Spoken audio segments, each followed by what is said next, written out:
January is National Human Trafficking Prevention Month, and joining me with how you can get involved is Becky Rasmussen, President and CEO of Call to Freedom.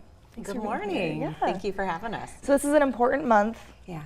Talk about some of the things you have going on and maybe a little bit about what Call to Freedom does. Yeah, absolutely. Call to Freedom is a nonprofit that provides supportive services to victims of human trafficking. And we are over 1,400 people that we've served since 2016. And so this year alone, we're looking at a 40% increase from 2023 to 2024. So we're not slowing down. This issue is happening here in South Dakota.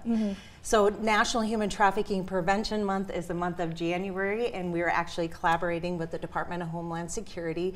And we're just doing a couple of events this month to bring prevention and awareness. You'll see the arch from January 10th through the 16th will be lit up, and it'll be the color blue. So when we're Wear Blue Month, you can go to Department of Homeland Security and learn more about that issue as well on their website. But we're on January 11th is National Prevention Day. And so we're going to do a blue X. We're asking the community to get involved, wear blue, and you're already involved today. You got blue ready to go. So wear blue, put that blue X on your hand, put it out on social media, get your friends involved, and really what that says to survivors is that we believe you and we see that this is happening. And so we're asking our community to get involved, put that on social media, hashtag wear blue, hashtag call to freedom, and hashtag end it as well. And then we are doing an informational luncheon, and that is free to the community. You can go to calltofreedom.org and look that up and register for that. But that really is lived experience of individuals that we've served and really get an idea of what's happening here and bring awareness to that issue and also what Call to Freedom is doing to combat that issue. And then February 4th, we have an event where we're bringing in a new movie. So a movie called Trapped was actually launched here in January. It was filmed in North Dakota. Jazz Cohen is the producer. He will be here, and we are going to do a Q&A with the producer as well. And that movie, Trapped, is about two young girls out of North Dakota.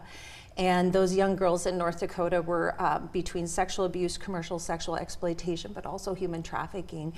And what we really valued about this movie, it was based on a rural community, and a young girl and her mom were targeted by a perpetrator. And so you can really get a good idea of how this is happening within rural communities like North Dakota and South Dakota. And so he'll be here, and he will also do a Q&A on what inspired him. He actually ended up interviewing 81 survivors to come up with this movie. And he's really excited to bring it and just to bring awareness to the issue.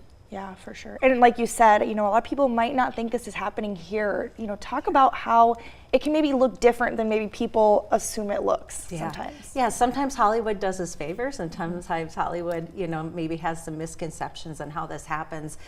It can happen, just like Trapped, where we see grooming. We see a lot of individuals that are actually recruited into this lifestyle.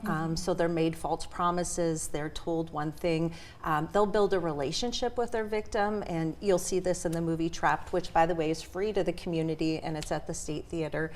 And really, it isn't where they're doing a lot of kidnapping today. It's really going on social media, meeting somebody you think you know, and they are giving you a false identity. One of the things that we're seeing a lot of is a sextortion as well, where individuals are building false profiles, making connections with young boys, young girls, asking them for pictures, and then those pictures are never brought back. And when I say pictures, I don't mean just face pictures. I'm talking about images of nude pictures and things like that. And so those pictures can go out on the black web. They begin to blackmail people, and we've actually seen an increase in suicide of young boys because of this facilitation. So what I say to the community, get educated, because today with social media, this has no boundaries, no borders, and it can reach anyone, anywhere. Yeah, when you talk about that awareness, that education, how important is it for people to kind of recognize the signs to look out for, here in their community? Yeah, it can save your child's life, and it can save somebody else's child's life or an adult's life. We serve all that are impacted by human trafficking, and so that's men, women, children, and youth. And so there isn't an age limit on this. There isn't boundaries or borders. So what I say is you fall prey to what you don't know. And so really learning to get educated on the signs will either teach you how to report and what to report to and how to report, but as well as to keep your kids safe as well. Yeah. How can people get involved in some of these events then? Yeah, go to calltofreedom.org on our website. These are all free to the community. We welcome you. We're going to fill them all up. And they can go to calltofreedom.org and register for the 16th, which is the informational luncheon, and then also the movie on the 4th, which is called Trapped. And then the others, just make sure you go down and see the arch and take a look at the Blue Arch, and then join us on January 11th and raise your voice and tell traffickers that we're not gonna welcome this in our community.